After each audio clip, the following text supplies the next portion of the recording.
গেদি ও গেদি ও আম্মা আইসুন ভালো আছুন না আমি অল্প কাম করতেছি। কো জামাই তেলে গেদি কো আম্মা ভালো আছুন সেমনা ঘরতে বাইরে আছেন ভাই আর আম্মা আইছে।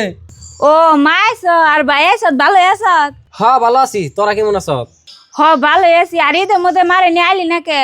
কে ঈদের মতো কি আর আঙ্গ কোনো ঘুরে না জায়গা নাই? ঈদের মধ্যে এই তো কবে তাহুম বাইরে আগে আগে না সেমনা যাওছেন ব্যাগটা নিয়ে হোগা মাছ আর মাংস নিয়ে গে। এই যে ধরো ব্যাগ বাজার করে নিয়ে হোগা। মা হো তোমরা বহ।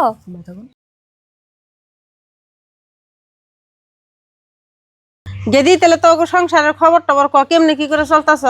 মা চলতাছি, আল্লাহ যেভাবে রাখতাছে সেভাবে। গেদি তোর একটা কথা কই, জামাইটাও বেশি ভালো না, কামে পাতি করে না, বাও দাও আর কি কাম আছে তোর ঘুরিয়ে নিয়ে অন্য হানে বিয়ে দি। হরে সেমিনা মা একবার ঠিক কথাই কইছে, তুই মার কথাটা শুন, তাতে তোর সুখ হবো। তোর এই বেকার জামাই ঠানার থাকো না কোনা, আর পয়সা পাতির কথা তোর চিন্তা করো না কোনা। তোর এই জামাই রেডি বুঝ দিয়ে তারপরে কাবির নামায় যে রেডি আছে এক রেডি নিয়ে তোর অন্য জামাই ঠান বিয়া দিম। সেই জামাই তোর কামাই রোজগার ভালো থাকবো।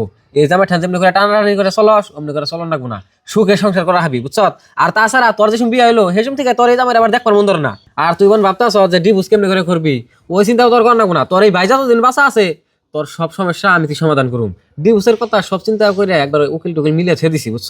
ভাই এহেনেলা চুপ থাক, তোরা যেটা ভাবতাছ তোটা আমি জীবনে ওবার দিম না। কে গেদি গেদা যে কথা কইছে এটা খারাপ করে কে? তোর সুখের জন্য কইছে, তুই যদি এটা কর জীবনে সুখিয়ে হেরবি। তোমার সুখী মা তুঙ্গ মুখে যে এগিনে কথা আমি শুনুম আমি জীবনে ভাবছিলাম না। এনে ফেসাল বাদ দিয়া তোমরা এখন যাওগা।